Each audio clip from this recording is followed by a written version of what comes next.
यूँ तो अमूमन कहते हैं कि जब बारिश होती है तो मौसम सुहाना होता है और लोग उसका लुत्फ़ और आनंद लेने के लिए अपनों के साथ अपने माध्यम से निकल पड़ते हैं। लेकिन वही बारिश जब बिन मौसम हो तो सबसे ज़्यादा मार किसानों पर पड़ती है। हाँ, हम बात कर रहे हैं उसी बारिश की। और आज है 20 मार्च। 20 मार्च यानी कि उत्तर प्रदेश में गर्मी का एहसास। लेकिन इसके ठीक उलट बीते कुछ दिनों से हम लगातार देख रहे हैं कि न केवल उत्तर प्रदेश की राजधानी बल्कि राजधानी समेत जो अलग अलग ज़िले हैं वहाँ पर मौसम बदलता हुआ नज़र आ रहा है। जहाँ मार्च के माह में गर्मी होनी चाहिए वहाँ तेज़ बारिश और बिजली की कड़कड़ाहट सुनाई पड़ रही है। इस वक्त हम मौजूद हैं उत्तर प्रदेश की राजधानी लखनऊ के गोमती नगर शहर में, जहाँ हमारा कार्यालय भी है। और आप देख रहे हैं कि जो मौसम है किस तरह से करवट बदल चुका है मार्च के माह में। अक्सर ये अंदाज़ा लगाया जाता है और लोग यही समझते भी हैं कि जब मार्च का माह होगा तो चिलचिलाती धूप होगी, गर्मी होगी उमस भरी और लोग परेशान होंगे। हालांकि अगर बात करें तो खेती किसानी के लिहाज से किसानों के लिए ये मौसम बहुत ही सही माना जाता है, क्योंकि गेहूं की जो फसलें हैं वो खड़ी हैं कटान के लिए। तो तमाम किसान जो हैं वो अब कहीं ना कहीं परेशान हो रहे हैं इस बिन मौसम बारिश से।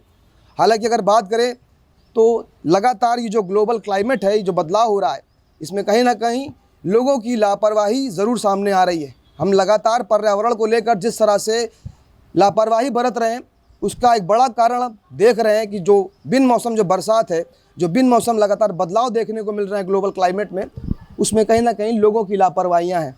हमारे सहयोगी कुछ हमारे दफ्तर में यहाँ पर हैं जिनसे हम बात करेंगे और उनसे भी ये समझने की कोशिश करेंगे कि आखिर क्यों ये बिन मौसम बरसात लगातार हो रही है। अभिषेक, आप वरिष्ठ पत्रकार हैं हमारे संस्थान में और लगातार हम देख रहे हैं कि जो मौसम है वो बदल रहा है। जिन माह में गर्मियां हुआ करती थी आज वहाँ पर बारिश हो रही है, तेज़ कड़कड़ाहट साथ बिजली कड़क रही है। तो आखिर क्यों और ये ग्लोबल क्लाइमेट क्यों बदल रहा है? देखिए, जैसे जैसे प्रदूषण बढ़ रहा है, जैसे जैसे इस धरती पर प्रभाव बढ़ रहा है मनुष्य का, इंसानों का। आप देखिए कि किसी गांव में कभी 500 लोग रहते थे, आज वहां 3500 लोग रह रहे हैं। तो अचानक से जो ये बढ़ती आबादी है, इससे पर्यावरण प्रभावित हो रहा है और ग्लोबल जो आप कह रहे हैं क्लाइमेट चेंज और ग्लोबल वार्मिंग की बात होती है, देखिए उसका असर बिल्कुल देखने को मिल रहा है। पहले लगभग 4 से 5 महीने की ठंड होती थी और 3 से 4 महीने की बारिश होती थी और 3 से 4 महीने की गर्मी होती थी। लेकिन अब आप देखें तो मुश्किल से 3 महीने की ठंड होती है, जिसमें 1.5 महीने पीक पे ठंड होती है और 1.5 महीने नॉर्मली होती है। और अब आप मार्च के ही महीने में मई जैसी गर्मी का एहसास कर रहे हैं। ये पिछले कुछ वर्षों से हुआ। तो अब आप जो ये बारिश देख रहे हैं, इसका सबसे बड़ा कारण है बेमौसम बारिश का कारण ये जो बदलाव हो रहा है पर्यावरण में, इसके पीछे की एक बड़ी वजह है। और आप देखें, ये अतिशयोक्ति नहीं होगी कि मार्च के महीने में बारिश होना। सर्दी में बारिश होती तो कहा जाता कि ठीक है, कहीं से कोई तूफान या कोई चक्रवात या फिर इस तरह के मौसम बनते हैं तो ठंडी में बारिश होती। लेकिन मार्च के महीने में बारिश होना, ये कहीं ना कहीं पर्यावरण प्रेमियों के लिए चिंता की खबर है। और खासतौर पर वो एक जो बड़ी आबादी गांव में रहती है और जो कृषि पर निर्भर आबादी है, उसके लिए भी एक बड़ी चिंताजनक ये खबर है। क्योंकि देखिए, आलू की जो फसल है वो तैयार हो गई है।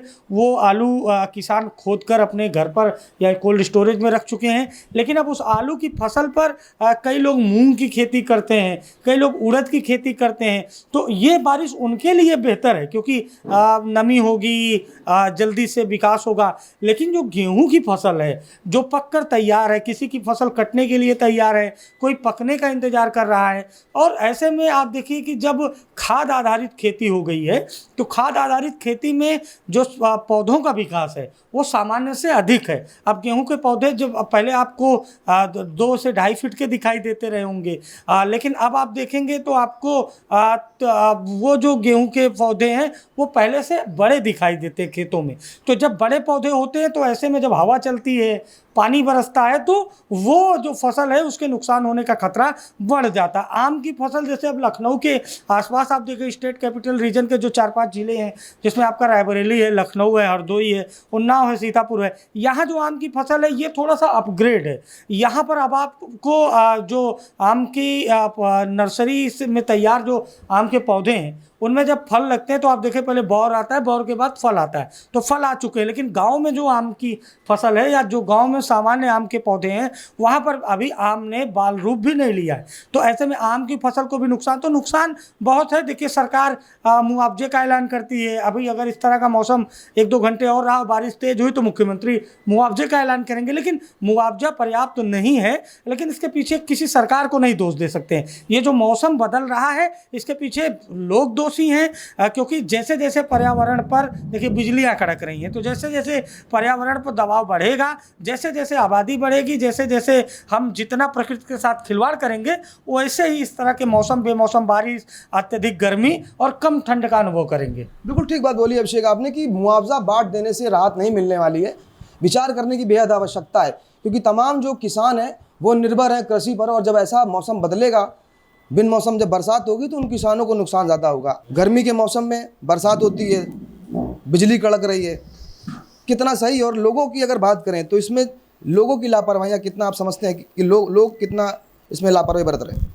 मेन रीज़न पॉल्यूशन का है, पॉपुलेशन का भी है, और मुझे ये बदलते मौसम का जो मेन रीज़न लगता है वो पश्चिमी विक्षोभ भी हो सकता है, जिसको हम वेस्टर्न डिस्टर्बेंस कहते हैं, जिसमें बारिश होना, बादल गरजना और मौसम चेंज, तापमान ऊपर नीचे हो सकता है। तो मुझे ये मेन रीज़न लगता है।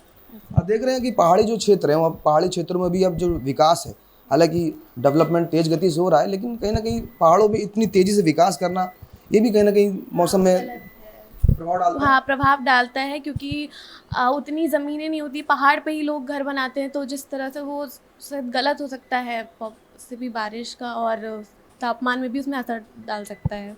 क्या कहना चाहेंगे तमाम जो प्रबुद्ध वर्ग है, जो तमाम जो शिक्षित जो वर्ग है, जो लोग कहते हैं कि हम शिक्षित हैं, तो क्या लगता है वो लोग शिक्षित हैं, वो सहभागिता निभा पा रहे हैं पर्यावरण में अपने? पूरी तरह से नहीं निभा रहे हैं। उनको निभानी चाहिए, हर तरह से देख के और वेदर के हिसाब से अपनी तरह को ढालना चाहिए। बिल्कुल। तो आप समझ रहे हैं कि हमारे तमाम सहयोगी हैं जो अपने अपने विचार रख रहे हैं इस मौसम को लेकर, और हम भी आपसे मुखातिब हो रहे हैं, क्योंकि ज़रूरी है और इस पर विचार करना और बात करना बेहद आवश्यक है। शायद किसी के लिए ये मुद्दा बहुत छोटा हो सकता है, ये बात बहुत आम हो सकती है, लेकिन मैंने यकीनन कह सकता हूँ दावे के साथ, ये बात ना आम है और ना ही हल्की और छोटी है, क्योंकि जिस तरह से लगातार ऐसा मौसम बदल रहा है उस पर विचार करने की आवश्यकता है, और लगातार लोगों को इसके साथ आने की आवश्यकता है, जन सहभागिता करने की आवश्यकता है, पर्यावरण को बढ़ाने की आवश्यकता है। अगर हम ऐसा नहीं करेंगे तो आने वाले भविष्य और अपनी तमाम जो पीढ़ी है उसको हम अंधकार में झोंक देंगे। इसलिए विचार कीजिए और पर्यावरण पर अपनी सहभागिता निभाइए। सहयोगी शिवांशु के साथ मैं इनके तिवारी, एशियन न्यूज़, लखनऊ।